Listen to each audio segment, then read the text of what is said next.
Bad Education, starring Hugh Jackman, Alison Janney, Ray Romano. It was filmed quite some time ago and shown on festivals in the US last year, but now it finally had its wide premiere online on HBO, who produced the movie.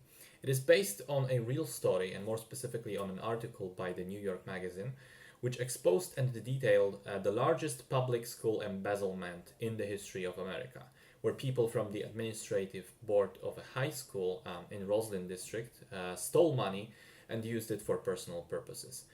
Hugh Jackman plays Dr. Francis Tasson, the head superintendent of the school, a charming, outgoing, dashing even man who is always warm, always cordial, remembers details about people, makes them feel comfortable with himself, seems to be very selfless and dedicated to the job as well. Early on in the story, the school board accidentally learns that one of Tasson's closest co-workers, Pam Gluckin, played brilliantly by Alison Janney, has been stealing money left and right. The more they investigate, the worse it looks, and Frank has to make decisions on how to deal with the problem. But he is not one without secrets either, and partly through this internal investigation, partly through some independent digging done by one of the students from the school paper, they will probably come to light as well. So I have to say that plot of Bad Education on paper seems like it could be one of the most boring ideas for a movie ever. Like there's a huge chance it just won't be engaging at all. Well, to my surprise, it is actually pretty entertaining and certainly knows how to capture the attention of the viewer for its entire runtime. Part of why it is so engaging is the tone of the film. It's not one of those investigation films which treat themselves so seriously all the time. Despite the deplorable behavior of the people involved and flat out criminal activities depicted, there is a fair amount of comedy in here. The movie mixes serious, somber scenes with ones that are funny and laughable, and the humor never really feels forced. It fits the situations presented and kind of makes them more believable, more relatable even. I thought one of the elements that allows the filmmakers to navigate the tone of the film so well is the score.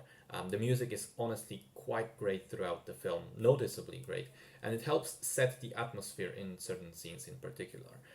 Then there's the performances. My favorite one was Alison Janney. I think she's absolutely terrific and steals every scene she's in.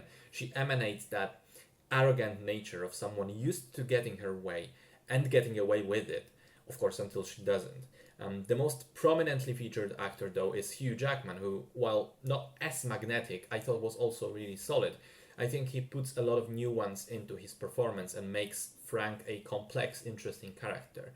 There are certainly layers to him. That first, most obvious one of the cheerful, jovial guy, a friend to everybody, and then the next one and the next one beneath, which are revealed over the course of the film. What I like the most about it is perhaps the fact that at the end of the day, I don't think the movie spells it out for us what Frank really was like underneath all of that. We never learn with absolute certainty which parts of his character are genuine and which are just another layer of the mask that he puts on. Which of the things that he says are bullshit and which of them he genuinely believes for himself. I think, two different people can watch the film and one of them can say Frank is a straight villain and psychopath, or maybe not psychopath, but sociopath. Another will say he just made errors, but he has a good heart. And I think both of those people, both of those opinions can, you can make a really solid case for those arguments. And sort of on the side of this partly light-hearted story, the film also manages to raise an interesting point about the situation of teachers in the US. I was surprised by it because it comes up quite unexpectedly in one of the scenes and almost feels like an afterthought. But it was certainly one of the elements that stuck with me. So going into Bad Education, I expected a so-so film with maybe an entertaining performance from Hugh Jackman.